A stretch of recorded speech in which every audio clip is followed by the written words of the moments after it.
Welcome back जी एक बार फिर morning spot के अंदर और बात कर रहे हैं हम हाफिज अब्दुल राफे से जिसने पहली पोजीशन ली है एक गवर्नमेंट स्कूल के अंदर। ये एक बहुत बड़ी एक अचीवमेंट है।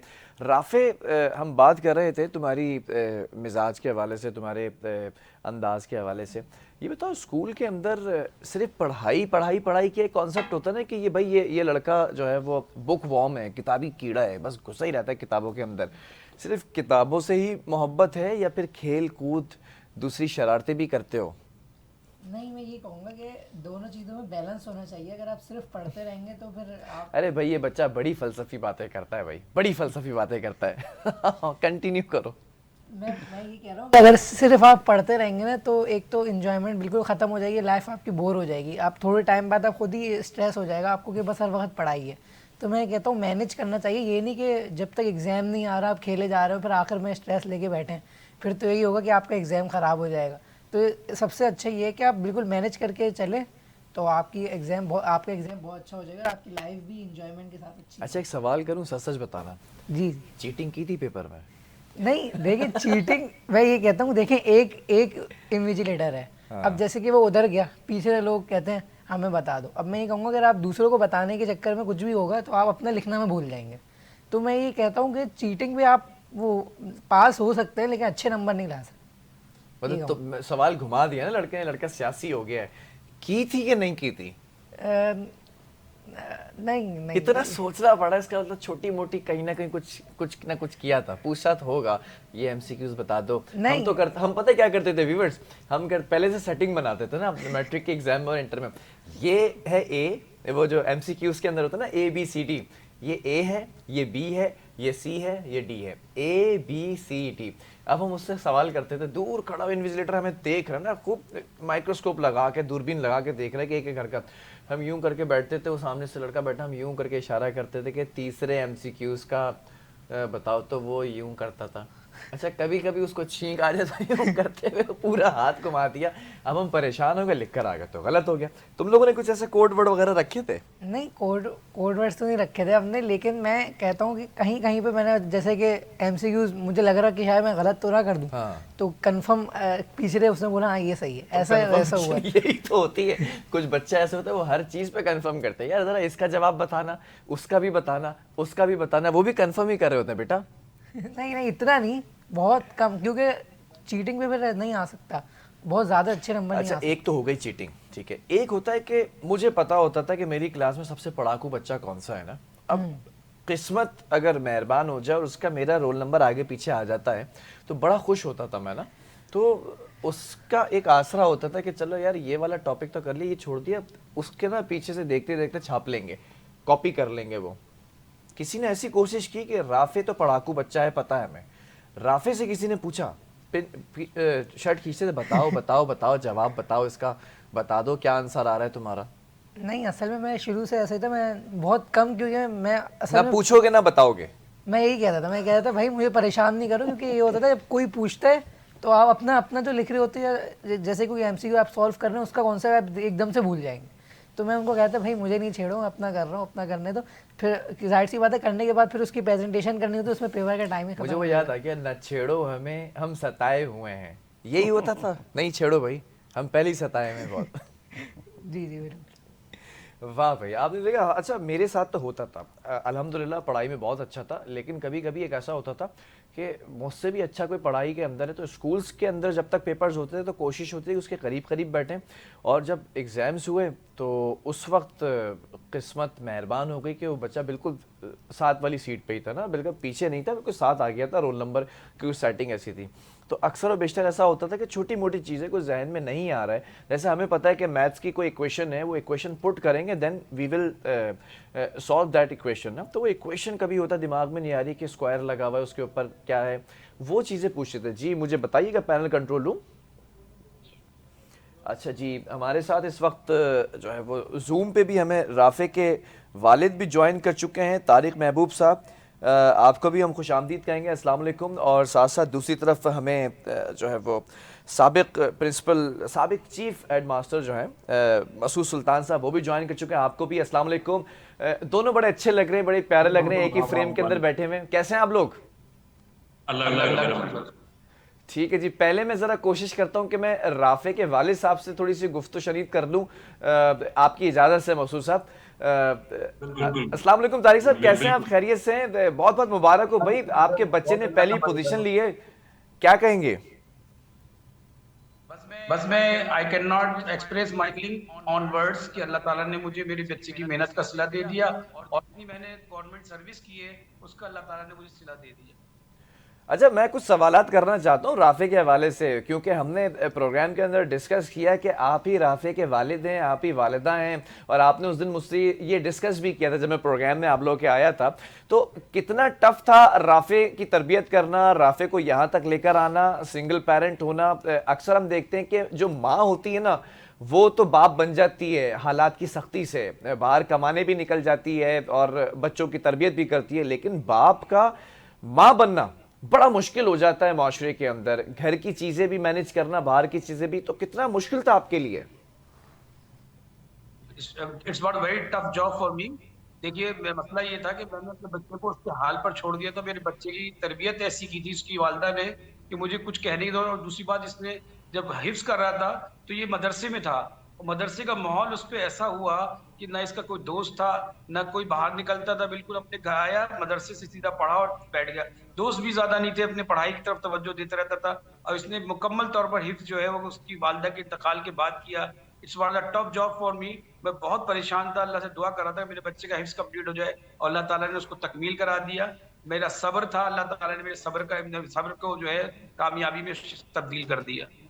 ठीक है, मैं ज़रा मसूद साहब की तरफ बढ़ूंगा, फिर तारिक साहब से भी कुछ बात होगी। मसूद साहब, ये तो हमें पता है कि जब मीर्जा साहब के कदम रखें तो ये पोजीशन भी आ गई, शुभ कदम थे, लेकिन उन कदमों से पहले आपने उस मट्टी को बड़ा जरखेज कर दिया था कि नम होगी मट्टी तो फिर कोंपलें फूटेंगी। तो जरखेजी के लिए आपने कौन से टैक्टिक्स का इस्तेमाल किया? मैनेजमेंट का अच्छा होना कितना ज़रूरी है, चेक एंड बैलेंस होना कितना ज़रूरी है, मॉनिटरिंग कितनी ज़रूरी है, ज़रा इस पर भी आप कमेंट कीजिएगा सर। एक चीज ये थी कि इनकी 9th की परसेंटेज देखकर ये अंदाजा हो गया था, चार चार बच्चे थे जिनकी परसेंटेज देखकर ये अंदाजा हो गया था कि ये क्लिक कर जाएंगे। चार में से दो भी पोजीशन ले सकते हैं, तीन भी ले सकते हैं। अब तीन में से चार तो नहीं ले सकते थे, तो हमें अंदाजा था कि चार चार के चार बच्चे जो है इनको एक्स्ट्रा क्लासेस हमने देकर, और रिक्वेस्ट की मैंने टीचरों से कि अगर ऑफ होने के बाद स्कूल अगर एक एक दो दो घंटा दे दें आप तो बड़ी मेहरबानी होगी। तो टीचर्स ने कोऑपरेट किया, और जो अच्छे टीचर हैं उन्होंने इस मुकम्मल ताउन किया। और इसी इसी यानी इस चीज को मद्देनजर रखते हुए कि ये बच्चे बहुत जीनियस हैं, तो इन्होंने उस एक्स्ट्रा क्लासेस का बच्चों ने जो है मुकम्मल जो है भरपूर तरीके से जो है वो फायदा उठाया, और अल्लाह ने जो है इनको एक अच्छे मुकाम पर हमारे हाफिज अब्दुल राफे को खड़ा कर दिया, जिससे हमारा सर फखर से बुलंद हो गया। और गवर्नमेंट स्कूलों में जो एक जमूत था पूरे सिंध में, तो ये हम अच्छा 28 साल पहले भी हमने ही कायम किया था, ये हमारे पास ही पोजीशन थी। हाँ, मैं ये 28 साल मैं बाद व्यूवर्स को ये भी बता दूं कि व्यूवर्स 28 साल पहले अगर कोई पोजीशन आई थी पहली, तो वो भी गवर्नमेंट दिल्ली स्कूल की ही थी, और 28 साल के बाद भी ये पोजीशन आई है। तो मतलब इस स्कूल के असातिज़ा में, मैनेजमेंट में और इस स्कूल के खमीर में कुछ ऐसी चीज़ें हैं, कुछ ऐसे इंग्रेडिएंट्स हैं कि जो पोजीशन लेना जानते हैं। बात कुछ अपना ये है कि हमारे यहाँ असातिज़ा जो है सब्जेक्ट पर मुकम्मल उबूर रखते हैं, और अब ये नए जो हमारे यहाँ असातिज़ा हैं ये हाईली क्वालिफाइड आए, ये जो IBA के थ्रू, टेस्ट के थ्रू आए, ये भी हैं। और अच्छा, बस इनके पास जो है एक्सपीरियंस की थोड़ी सी कमी है, उसमें हम सपोर्ट कर रहे हैं इनको एक्सपीरियंस के हवाले से। और ये बहुत जीनियस है, ये भी हमारे लिए सपोर्टिंग है, और सीनियर असातिज़ा भी हमारे लिए काफी सपोर्टिंग है, और जिससे तालीम का मेयार जो है वो बढ़ रहा है। और अब ये हाल है कि प्राइवेट स्कूल के बच्चे हमारे यहाँ एडमिशन लेना शुरू हो गए हैं, कि वो अच्छा, वहां से जो है माइग्रेट। जी हाँ, जी हाँ, जी हाँ, हमारे यहाँ भी चलता है। तो ये जो इस वक्त ज़रा पैनल कंट्रोल रूम, मुझे आवाज़ रिपीट हो रही है, इसको ज़रा रिजॉल्व किया जाए। मुझे अब मेरी आवाज़ आ रही है, ज़रा इसको सही किया जाए। मैं ज़रा तारिक साहब से भी सवाल करूँगा। तारिक साहब, इस वक्त आप यहाँ पर मौजूद हैं और आप ख़ुद भी जो है वो टीचर हैं, कितना हेल्प मिलती है एक टीचर होना और टीचर होते हुए अपने बच्चे को पढ़ाना, और फिर आप खुद भी उसी स्कूल के अंदर हैं, तो एक सपोर्ट सिस्टम था कि बच्चा भी यहीं स्कूल में पढ़ रहा है और घर में भी उसके ऊपर तवज्जो रखी हुई है, या ये मुश्किल था? ये मेरे लिए इसलिए मुश्किल नहीं था कि चॉइस मेरी थी, बच्चे की चॉइस नहीं थी। दिल्ली स्कूल का इंतखाब मैंने खुद किया था। जब बच्चे ने इस कंप्लीट कर लिया था तो मैं दिल्ली स्कूल को 1990 में मैंने ज्वाइन कर लिया था एज ए टीचर। और दिल्ली स्कूल में जब मैं पहुंचा तो दिल्ली स्कूल का एनवायरनमेंट बहुत अच्छा मुझे लगा, बिल्कुल प्राइवेट स्कूल जैसा लगा। बेहतरीन असातिज़ा की मुझे रहनुमाई हासिल हुई, मुझे भी रहनुमाई हासिल हुई थी, जो बेहतरीन असातिज़ा थे। और उसके बाद 95 में फर्स्ट पोजीशन आई थी, इस ध्यान में रखिएगा। 95 में फर्स्ट पोजीशन दिल्ली स्कूल से आई थी। उसके बाद जो है मुबीनुल इस्लाम, याद रखिएगा नाम, मुबीनुल इस्लाम नाम था उस बच्चे का। उसके बाद लगातार दूसरी बार 96 में पोजीशन आ गई फहद जावेद की। जाहिर है मैं बहुत ज्यादा इंस्पायर हो गया। मैंने कहा भाई अगर मुझे पोजीशन लेनी तो मैं दिल्ली स्कूल से लूंगा, और मैंने फैसला ये कर लिया था मैंने बच्चों को गवर्नमेंट स्कूल में पढ़ाऊंगा। इसलिए मुझे दिल्ली स्कूल की वजह से बहुत फायदा हुआ। और आज दिल्ली स्कूल ने मुझे इस मकाम पर पहुंचा दिया है कि आज मैं फख्र से कह सकता हूँ कि I am the father of the this Abdul Rafe Tariq. जो कि दिल्ली गवर्नमेंट स्कूल के अंदर पढ़ता है। जी जी बिल्कुल बिल्कुल। जबरदस्त जबरदस्त। आप लोग हमारे साथ ही रहिएगा, जरा बैक टू द स्टूडियो। हमारा शहजादा हमारे साथ बैठा हुआ है, काफी इंतजार कर लिया शहजादे ने काफी। शहजादे ये तो बताओ कि सारी चीजें हो गई, पोजीशन भी आ गई, सवालात भी हो गए, मीडिया चैनल्स भी आ गए होंगे, हमारा लड़का स्टार भी बन गया है, कितने जमा हुए, कितने इनामात मिले? अब तक लिफाफे तो आए होंगे, इनामात तो मिले होंगे, सरकारी भी गैर सरकारी भी। कुछ हिसाब किताब लगाया कि अब तक कितने जो है वो अमीर हो गए हो? जी मिले तो बहुत ज़्यादा हैं, और अभी तक जितने मिले, लेकिन देखें बताना नहीं चाहिए क्योंकि नज़र नज़र नज़र नज़र होती है। तो मैं ये कहूँगा कि काउंट कर लिए या अभी टाइम लगेगा? बंदा हायर किया काउंटिंग के लिए? बंदा तो हायर नहीं किया, लेकिन अंदाज़न मुझे पता है कि काउंट नहीं किया, रखे हुए हैं अभी तक मैंने। रखे में तो रखे रखे सड़ जाएंगे ना, काउंट करके रखो। कुछ बताओ, कुछ चीज़ ली है, कोई कोई ऐसी ख्वाहिश है जो पूरी करनी है? मेरी ख्वाहिश तो मुझे गाड़ी चलाने का बहुत शौक है। ठीक है, तो हुकूमत से गुजारिश कर लेते हैं कि इस लड़के को इतना सपोर्ट किया जाए कि ये इंटरमीडिएट के अंदर भी अच्छी कारकर्दगी दिखाए और फिर यूनिवर्सिटी के अंदर भी अच्छी कारकर्दगी दिखाए, और फिर आप लोगों ने ही फिर इसको एक सरकारी नौकरी की तरफ लेकर आना है। क्योंकि हमारे जो तालिब इल्म पढ़ रहे हैं, लिख रहे हैं, नौकरी जो है वो कर रहे हैं, लेकिन वो जो चीज़ें हैं ना, सरकारी नौकरी तक पहुंचने के लिए बड़े मुश्किलात हो जाती हैं। मैं ज़रा आखिरी कमेंट्स भी लेना चाहूँगा। मेजर साहब, what do you want to say about government lifestyle in schools, कि क्या होना चाहिए मज़ीद बेहतरी की तरफ अगर हम जाएँ? जी, गवर्नमेंट स्कूल्स के हवाले से जो है वो असातिज़ा तालीम के हवाले से और ज़्यादा तवज्जो देनी चाहिए, और जितना हो सके गरीब बच्चों को वहाँ पे दाखिल करें। जो गरीब बच्चे ये है कि वो पढ़ाई में तवज्जो ज़्यादा देते हैं, अच्छा, बनिस्बत अमीर बच्चों के, जो बर्गर फैमिलीज़ हैं या ऊपर लेवल के जो हैं। तो उसके हिसाब से जो गरीब बच्चों के वालिदैन हैं वो चाहते हैं कि हमारे बच्चे गवर्नमेंट स्कूल में पढ़ें, फ्री में पढ़ें और अच्छी तालीम हासिल करें तो बेहतर है। तो मेरी नज़र में तो वो गरीब बच्चे ही ज़्यादा मेहनत करते हैं और ज़्यादा तालीम पे तवज्जो भी देते हैं, उनके पेरेंट्स भी, ताकि हम गरीब तो हैं, अगर ये बच्चा हमारा पढ़ जाएगा, आगे बढ़ जाएगा तो हमारी फ्यूचर के लिए कुछ ना कुछ बेहतरी होगी। सर एक सवाल और तो, करना चाहता हूँ मैं आपसे। आपने बच्चों के हवाले से बात की, जरा टीचर्स के हवाले से भी कुछ बताइएगा कि टीचर्स कैसे हैं हमारे पास? तो हमारे पास टीचर इस वक्त जो हैं वो अल्हम्दुलिल्लाह मैं फ़ख्र से कह रहा हूँ कि जो भी इस वक्त नई हमने डिपार्टमेंट के थ्रू या मिनिस्टर सरदार शाह के इंस्टीट्यूट से थ्रू जो अपॉइंटमेंट हुई है प्राइमरी स्कूल टीचर या जूनियर एलिमेंट्री स्कूल टीचर, तो वो तकरीबन हाईली क्वालिफाइड है। ठीक है, और बेहतरीन तालीम देने वाले हैं, बहुत अच्छी डिग्री वाले हैं। तो उसके आने के बाद अभी तकरीबन 65,000 पूरी सिंध में अपॉइंटमेंट हो चुकी है, और अभी भी प्रोसेस से जो चल रहा है। तो जो अपॉइंटमेंट हो चुकी है, पहले जो शुरू से अपॉइंटमेंट हुई थी 2022 से हमने अपॉइंटमेंट की थी। खुद मैं उस वक्त डिस्ट्रिक्ट एजुकेशन ऑफिसर रहा हूँ डिस्ट्रिक्ट वेस्ट का, वहाँ पे मैंने खुद भी अपॉइंटमेंट की हुई है। ठीक है, जो तकरीबन 2 साल उनको हो चुके हैं। 2 साल में हमें बहुत अच्छी रिज़ल्ट मिली है। जो असातिज़ात नए आए हुए हैं, ठीक है, उनके हवाले से मैं बोलूँगा कि बहुत अच्छा प्रोग्रेस आया है, बहुत अच्छी तालीम में बेहतरी आई हुई है।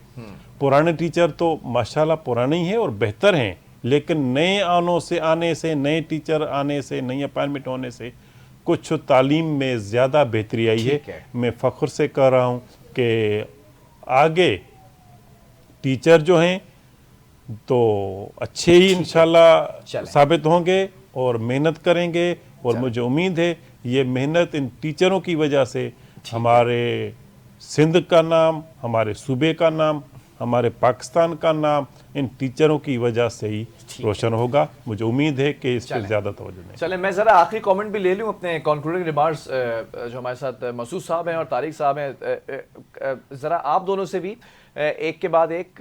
तारिक साहब, पहले आपसे शुरू कर लेते हैं, क्या कहना चाहेंगे कुछ गवर्नमेंट सेक्टर्स के हवाले से, कुछ इसके अंदर और चीज़ें बेहतरी की तरफ होनी चाहिए या नहीं? ज़रा अपना हाथ भी अगर आप थोड़ा सा मूव करें, क्योंकि हम आपको देखने से कासिर हैं। जी, अब आपको देख सकते हैं। जी तारिक साहब। देखिए, गवर्नमेंट स्कूल के शुरू से बेहतरीन और काबिल टीचर्स रहे हैं, इसका मैं मुतरफ हूँ बिल्कुल। बेहतरीन टीचर्स होते हैं, बेहतरीन टीचरों का इंतखाब होता है। और अब जो सरदार अली शाह साहब ने जो नया शुरू किया है ना, वो तो बहुत ही बेहतरीन है तरक्की के लिए। लेकिन ये कि स्टूडेंट्स भी उससे मुस्तफीज हो, बेहतरीन असातिज़ा का इंतखाब किया गया टेस्ट के जरिए। और मुझे उम्मीद है कि तालीम का मियार जो है वो बुलंद हो जाएगा, और तालीम का मियार बुलंद जो होता है वो टीचर्स के जरिए ही होता है। ठीक है। तो उन्होंने बहुत अच्छा इंतखाब किया टीचर्स का, टेस्ट के जरिए उनका इंतखाब किया है, और वो तमाम टीचर जो है उनमें हाई पोटेंशियल है और वो अपनी कारकर्दगी का बेहतरीन मुजाहरा कर रहे हैं। ठीक है, मसूद साहब की तरफ भी थोड़ा सा कैमरा टिल्ट कीजिएगा। जी मसूद साहब, आप क्या कहना चाहेंगे, क्योंकि आपकी भी काविशें हैं जो रंग लेकर आई हैं, आगे भी इंशाल्लाह इसी तरह से मेहनत रंग लाती रहेगी। What do you want to say? जी, अल्हम्दुलिल्लाह। मकसद ये कि अपना सिंसेरिटी से जब भी कोई काम किया जाता है, और टीचिंग ऐसा प्रोफेशन है कि इसमें जो सीरियसनेस के साथ जो इसको करता है, क्योंकि ये करना तो ये वो वाही शोबा है कि जो बिल्कुल सीरियस, बाकी शोबे भी सीरियसनेस होती है, लेकिन इस शोबे में क्योंकि अंबिया का पेशा है, इंतहाई सीरियसनेस से जब करेंगे तो फिर लामाला जो अपना जो यानी कम्युनिकेट कर सकेंगे बच्चों को, वो बेहतरीन अपना जो मकसद ये कि ज़हनी सलाहियतें और अपना जो आपने जो तालीम हासिल की वो बच्चों तक शिफ्ट कर सकेंगे जब मुकम्मल इन्वॉल्व होंगे। तो और तालीम की बेहतरी के लिए जो है मौजूदा गवर्नमेंट के इकदाम बहुत बेहतर हैं। और अब ये एक प्रेडिक्शन कर रहा हूँ मैं, आप नोट कर लें, क्योंकि आप ये प्रोग्राम लाइव भी चला रहे हैं और ये रिकॉर्ड भी होगा। मेरी प्रेडिक्शन ये है कि अगर गवर्नमेंट का यही अंदाज रहा ना तालीम के शोबे की तरक्की के लिए, तो इंशाल्लाह प्राइवेट स्कूल्स जो है उनमें कमी होना शुरू हो जाएगी, उनमें स्टूडेंट्स की तादाद कम हो जाएगी और गवर्नमेंट स्कूल मुकम्मल भर जाएंगे पहले की तरह, ठीक है, फुलफिल हो जाएंगे। चले, ठीक है, बहुत शुक्रिया। राफे से भी आखिरी कंक्लूडिंग रिमार्क्स लेते हैं। राफे, क्या कहना चाहोगे? पोजीशन तुम्हारी आई है, बच्चों को कुछ पैगाम देना चाहोगे इन 2 लाइंस? जी, मैं ये कहना चाहूँगा कि क्या कहते हैं, आपकी पढ़ाई जो है आपके स्कूल पे डिपेंड नहीं करती है कि अगर आप प्राइवेट से पढ़ रहे हैं जब भी आप अच्छा पढ़ पाएंगे, आप गवर्नमेंट से पढ़ रहे हैं तो आप पढ़ नहीं, आपकी तालीम अच्छी नहीं होगी। अगर बच्चा पढ़ना चाहे तो वो हर जगह पढ़ सकता है। असल में जब बच्चा फ्री में पढ़ रहा होता है वो समझता है कि मैं पैसे वैसे तो दे नहीं रहा हूँ तो मुझे पढ़ने की ज़रूरत नहीं है। और जो लोग ये समझते हैं, लोगों में ये बना हुआ है आज भी कि जो फ्री की चीज़ है ना उसकी वैल्यू नहीं करते लोग। वाह वाह वाह, क्या बात है, बहुत खूबसूरत पैगाम है। बस दामन वक्त में गुंजाइश ख़त्म हो चुकी है। मैं सिर्फ आखिर में एक लाइन में ये कहना चाहूँगा कि आज मुझे इस बात पर फ़ख्र हो रहा है कि सरकारी स्कूल के बच्चा इस कदर टैलेंटेड है, इसके चीफ हेड मास्टर इतने टैलेंटेड हैं, टीचर्स इतने टैलेंटेड हैं। तो मैं भी इन फ्यूचर इंशाल्लाह ये चाहूँगा कि मेरी आने वाली नस्ल भी सरकारी स्कूलों के अंदर तालीम हासिल करे। और हुकूमत काम कर रही है, हुकूमत अपने सरकारी स्कूलों को बेहतर बना रही है, तो हमें भी अप्रिशिएट करना ज़रूरी है। सिंध हुकूमत बेहतरीन काम कर रही है अपने सरकारी स्कूलों में, जो मुबारकबाद की और खराज तहसीन के मुस्तहिक हैं। प्रोग्राम का ख़त्म हुआ। अल्लाह हाफ़िज़।